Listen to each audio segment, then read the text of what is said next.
Dia nak sangat jadi bini aku kan? Dia nak sangat kan? Tak apa. Aku akan buat dia menderita.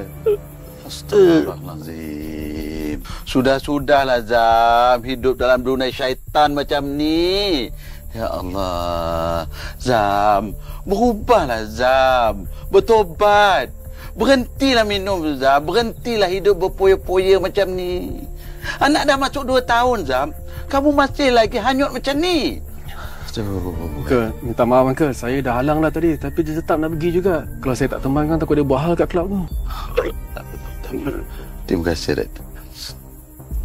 Zam, kalau ada masalah dengan isteri, cari jalan penyelesaian.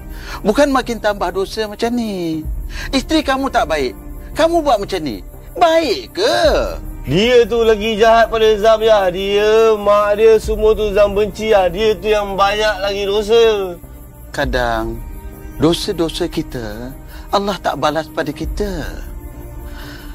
Tapi orang-orang yang kita sayang yang kena. Mungkin anak kita, ayah kita atau mak kita. Tak ya, tak. Jangan ya. Suka.